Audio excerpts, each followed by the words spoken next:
Hello everyone, welcome back to another session of Selenium training. In previous session we have seen about how to read Excel using Apache POI. We have basically dealt with the basic part and getting the values from one cell or one row, such kind of thing. But in this video we are going to extend and you are going to learn how to read Excel of different columns and also print those values or store them into variables so that you can pass those values into your application. So let me switch to the Eclipse and let's open the Excel which we already have.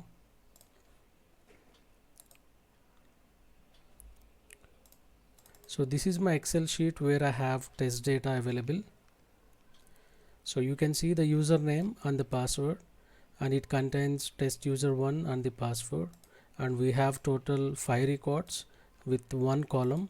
As to recall the previous session, as I already discussed, we are having the index as 0 for the first column and 1 as the second column, and in the same way for the rows as well, the first row will be as a 0 index and the next row will be as a 1 index.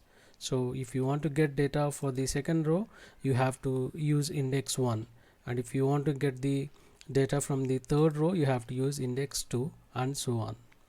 Now let's do some activities. What I'm going to do now is, in this session we are going to print all these values, and also we are going to print all these passwords, and also we are going to get the name of the columns so that we will be using that logic in upcoming sessions, because there are some situations where you need to read the values as per the column names. So in that case you need to get the columns. So in upcoming sessions what we will be seeing is, we will be testing these invalid and valid test user accounts, and we will be writing the results here. So we will be taking one more column as results, and we will be writing whether it is a pass or fail. So we are going to do that. So in order to do that, you have to learn how to read the column names. That means you have to read username or password and result. You have to read the column name and then put your values there. So that we are going to see in the upcoming session. For in this session we are going to just see the introduction part of how to read the columns. Now let's switch back to our Eclipse. So I already have a program which we already saw earlier. So we are getting the username and password of particular row. Here we can see this is the first row, and this is the column number, cell number is 0. That means it's a column 0. Now let me copy this same program, and I'll keep all these basic things till here same, and then we will see what we are going to do now. So simply Control C and copy paste. Sorry. So okay, so let me copy this and paste in the same package, and I'll be calling this as read Excel using column names, something like that. So in this we will see 3 parts. One is printing all the values. So let me delete till here. So we will be seeing 3 parts here. The first one is getting a number of columns, okay, and the second one is printing all the values from the column, and the third one is storing values into variables to pass to the web applications for testing. Okay, we are going to see these things. Now let's see the first part, getting number of columns. So as we said earlier, we have to take XSSF row and XSSF column as well, right?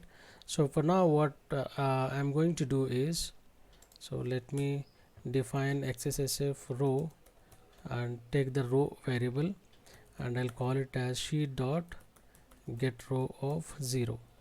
Okay, so I'm taking the first row so that I can get these values, that mean these username and password, and it will count number of columns, and then it gives us the count of the columns. So for that you have to declare an integer variable and call it as column count is equal to row dot, you have a method called get last cell number, so use that function. Okay, now try to print it and call it as column count is, and use this variable here, just try to print that. And now let's run this program.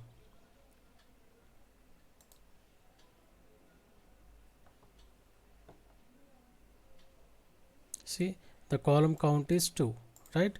We are getting the column count. Okay, this is what we can do using get last cell number.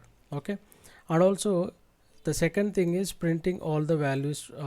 Okay, let us take one more thing here, getting number of columns and getting the column names or header names. Okay, so for that what you have to do, you have to take a for loop and then navigate through each and every column in the first row and then get these values. So to do that, what you have to do, simply you have to also define XSSF cell and call some variable cell is equal to, for now call it as null. Okay, so in order to read these values you definitely need a row and cell as well, right? So we already have a row and we define the cell now. So now let us take for loop for int I is equal to 0, I less than, I need to count only 2 till 2 items, right? So I'll be taking the column count less than column count I plus plus. Now we already defined cell as null. Now let's take the cell value to be 0 and then to be 1, which is iterated using the for loop. So now cell is equal to row dot gets L of, so I already defined I variable so that in an incremental manner it will try to get the column name. Okay, now string, let us take the value as column name is equal to cell dot, so you already know this function get string cell value, so use that function. Now try to print that and call it as column name is, and take this column name. Okay, and try to use that. Now let us execute this program.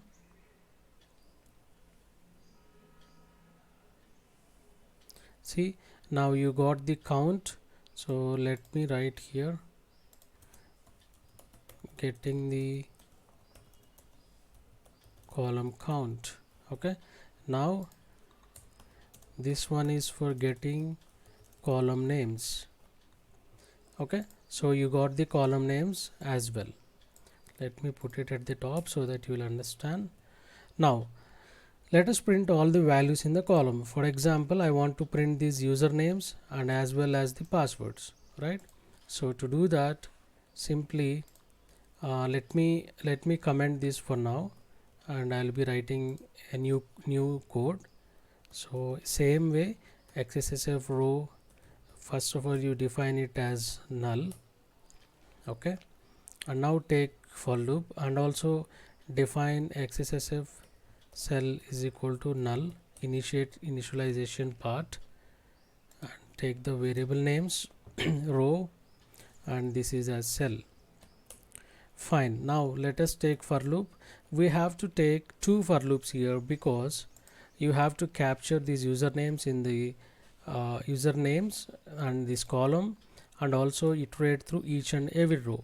So one for loop for going to each and every row, and other for loop for going to each and every column. So this is an example only for 2 columns, but in case if you have number of columns and number of rows, the same logic will apply. Okay, so let us see that in practical. So I am declaring int I is equal to 0 and I less than. So in order to get the last row, you have to use sheet dot get last row number. See, you have a function called get last row number. This will give you the last row. So for the columns you have to use see here row dot get last cell number. So it's important for you to remember these two functions. Now declare I plus plus. Now this for loop will navigate through each and every row. Now we are in the second row, and in the second row we need to again navigate to these columns, as many columns as we can. Once these values are printed in the columns, now I have to jump to column 3 and then again get the values, and then jump to 4 and again get the values. That means the first for loop for the rows and the next for loop for the columns.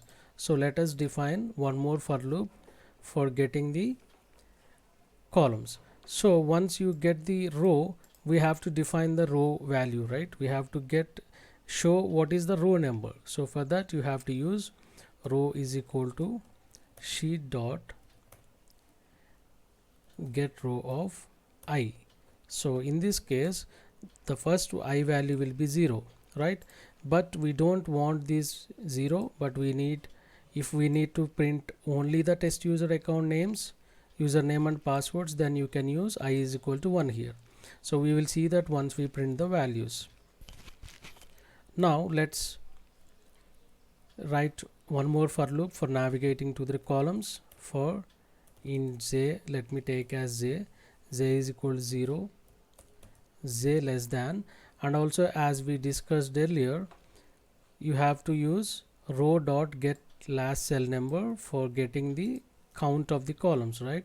So j less than row dot get last cell number and j plus plus. Now we have another for loop for navigating to the columns. So let me write here navigate through the columns, and this for loop navigate through the rows. So let me take this and paste it.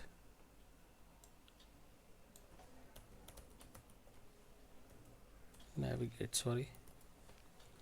So let me paste it here so that you will remember this, and this also here.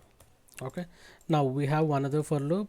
So using this for loop, we have to navigate through each and every column and read those cell values. So this column, this cell is 0 and this cell is 1, right? So what we have to do is just take cell which we already defined as initialized as null, and then call cell is equal to row dot get string. Sorry, we have to define which cell it is, right? So get cell of, okay, get cell of j. That means first it would be 0 and then in the next for loop it will be 1, right? So after getting this cell value, that means 0, okay, you have to print that value, right?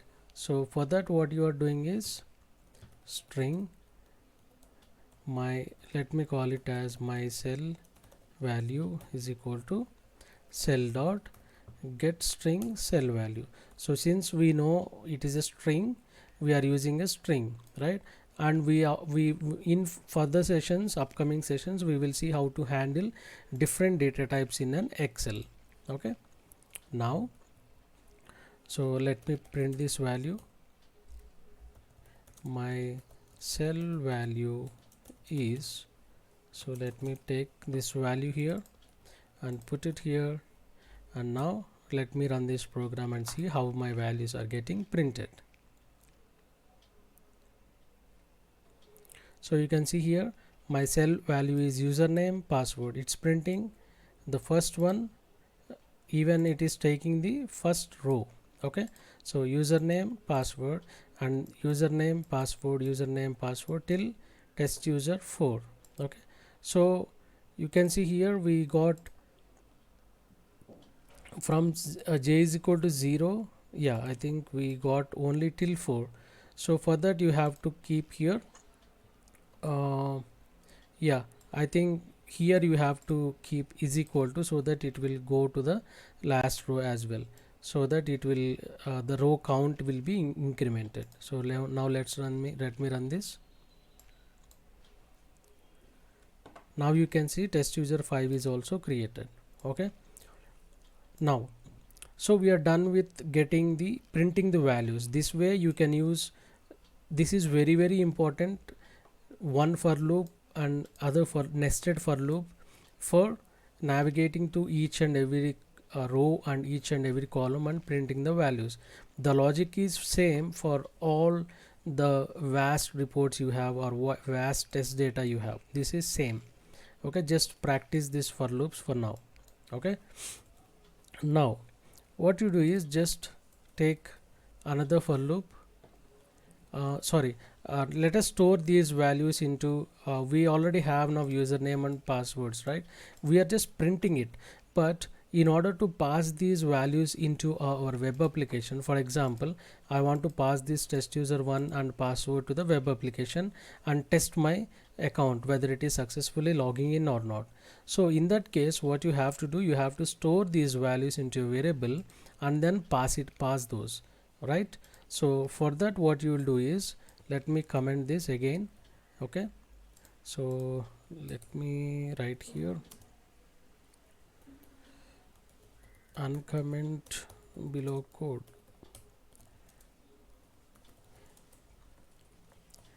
printing all values from all rows and all columns, and this is for uncomment below code, and this is for printing, okay, getting column count and printing column names to read the value using column names later. Okay, and then the third thing which we are going to do now is storing values into variables. So storing values into variables, in this case usernames and passwords, right? Now in the same way, let's take XSSF row is equal to null and XSSF cell is equal to null.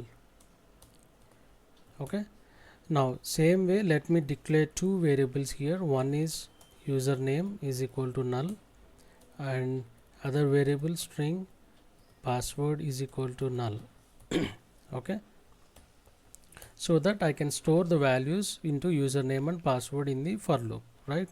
So for int, the same logic, one loop for rows, one loop for sheets. So here if you observe, here we have taken I is equal to 0, but now we are taking I is equal to 1 because I don't need the column header, I need from the second row, right? So for that reason I am taking I is equal to 1, which means the first index, which is the second row. Okay, I is equal to 1, I less than sheet dot get last row number. I should call it z less than or equal to because I need everything. So I plus plus, and now take the row. First it will process one by one, right? So row is equal to sheet dot get row of I, right? Now one more for loop for navigating to each and every cell. For int j is equal to 0, because why we are taking j is equal to 0, because I want to start from the first column, which means first column index number is 0 and second column index number is 1, right? So now int j is equal to 0, j less than, we already have a row defined, so using that row we can get the number of columns, right? So row dot get, okay, what happened to this, int j is equal to 0, j less than row dot get last cell number and j plus plus. Okay, now we got the j. Now we should define the cell. We have to take this cell and this cell, right? So for that I'll take cell is equal to row dot get cell of j. Okay, now I can get the values, right? So how should I get the values? Cell is equal to, sorry, we already defined the username, right? So now here is a challenge. We need to store this values into username and this values into a password variable. So in order to do that, we already know if j is equal to 0, that means it's a first column. Okay, and if j is equal to 1, it means it's a second column, right? So for that we can write like this. Okay, if j equal to 0, now I'll store username is equal to cell dot get string cell value. Okay, and if j equal to 1, then password is equal to cell dot get string cell value. Okay, so this way I am differentiating, right? So here in upcoming sessions we will be seeing not the index, but we will be seeing by the column name. So that's our agenda, right? So if I tell everything now, you will get confused. So just let's go step by step and learn complete reading of an Excel using different strategies. Okay, so this is not the only the way, but there are better ways to read, but I'm telling you in a simple way so that it will help you to understand the further concepts. So here we can use column name as well. We'll see in upcoming sessions.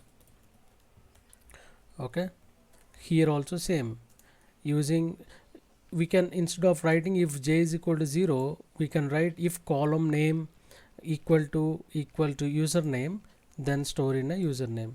Okay, so that we'll be seeing when we execute practically when testing with a web application and writing the results here. Okay, now let's print these values. So we have to print these values once it comes out of the first for loop. Okay, so once this first for loop is finished, okay, then I can print those values. So I'll write system.out.println. Okay, username is username, and then I'll declare some spaces here. Okay, and password variable. Okay, so this way I'm formatting to show you how these values look, and we will be sending these variable values into the web application. Okay, now let's run this. See, my username test user1 password, test user2 password, test user3 password. Now we can pass these values into web application for testing test user accounts. Okay, so this might be a valid user, invalid password, or valid username, valid password. All those scenarios we can test using this when we get these values and stored into the variable names. So I hope it helped you. Okay, sorry. So this is how you need to do your testing part. Okay, using different methodologies. So just try to practice. I'll be pushing this code to GitHub repository and give you the link in the description box. You can use those and you can practice. So just I hope you enjoyed the session, and we'll meet you in the next session. Thank you and have a nice day.